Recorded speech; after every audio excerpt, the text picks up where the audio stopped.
My guest today says Bitcoin is far from being a safe haven, but it's instead very risky business. Jeff Christian, Managing Director of CPM Group, joins us now. Jeff, welcome back. It's good to be here. So not a fan of Bitcoin. Why? Well, I think Bitcoin is the ultimate pet rock, if you will. I mean, it's very funny because today I was reading an article about Bitcoins, and the guy made the comment that Bitcoin, the activity that you're seeing in Bitcoin is reminiscent of the buying that you saw in the tech stocks in 1999 and 2000, just before they blew up.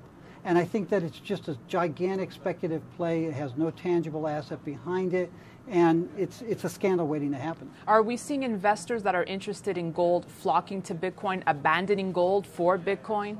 Well, the investors we talk to are rational humans, and they tend to, because they're talking, by virtue of the fact that they're talking to us, we tend to see and speak with and service investors who are fundamentally and macroeconomically driven. So these guys really want to know the fundamentals of an investment market they're getting involved in, and they want to know the macroeconomic underpinnings for buying or selling that asset.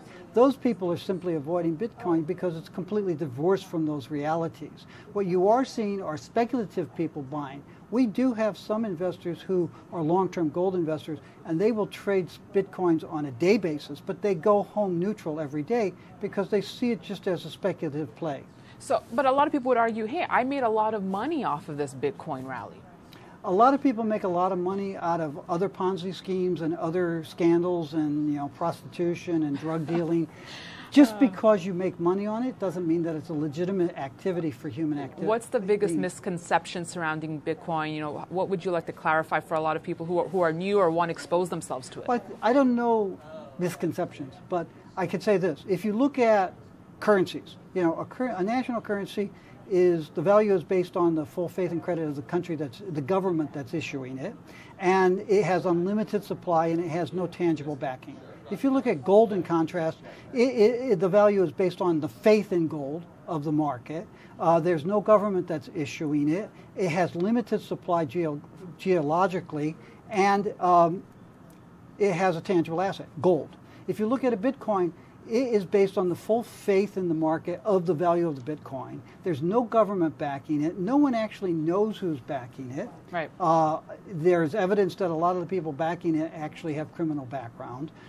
They say, the people who issue it say that it's of limited supply, but the same people the governments that issue national currency say, oh, it's of limited supply too.